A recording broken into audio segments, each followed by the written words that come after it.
शिंपले बंद झाले आणि तो शिंपलं काही वेळानं उघडल्यानंतर त्या पाण्याच्या थेंबाचा मोती बनतो. तोच पाण्याचा थेंब आहे. आणि त्याच पाण्याच्या थेंबाला गरम तापत्या तव्यावर जर टाकलं तर तो दिसतो का?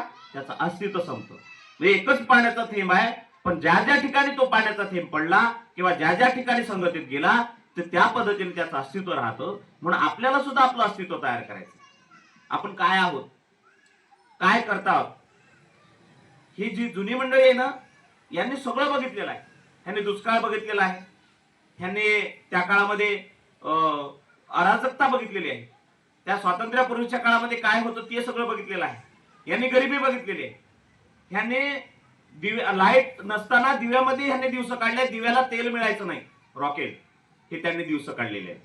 त्यांनी नंतर प्रकाशाचे दिवस बघितले, त्यांनी बिल्डिंग बघितल्या, गवताची घरं बघितली, त्यांनी आता मोबाईलचं सुद्धा युग बघितलं. मोबाईल सुद्धा काही जुने 80 वर्षाचे जे काही बुजुर्ग वयस्कर मंडळी आहेत ते सुद्धा मोबाईल चालवतात. एवढ्या सगळ्या गोष्टी बघितल्या. आपण काय, आपण डायरेक्ट आलो ते आपण मोबाईलच्या युगातच. तुमचा जन्म झाला तेव्हा मोबाईल आलाच बहुतेक, किंवा त्याच्या आधीच आला असेल. मला वाटते 2001-2च्या मला वाटते 3 का 4 मध्ये मी मोबाईल बघितला सर, सुखदेव सर. तेव्हा मोबाईल आला होता. ते ब्लॅक अँड व्हाईट होते. पण तुम्ही जन्माला आले तेव्हा तुमच्याकडे सगळ्याकडे अँड्रॉइड मोबाईल असेल, तुम्हाला कळत होतं तेव्हा. म्हणजे तुम्ही मोबाईलच्या युगात आलात. याने अनेक युग बघितलेले आहेत. म्हणून एखादं मार्गदर्शन करत सांगत असताना ते सांगतात की तुम्ही कसं जगलो पाहिजे. मोबाईलच्या युगात जगत असताना अनेक गोष्टी आपण पाहत असतो.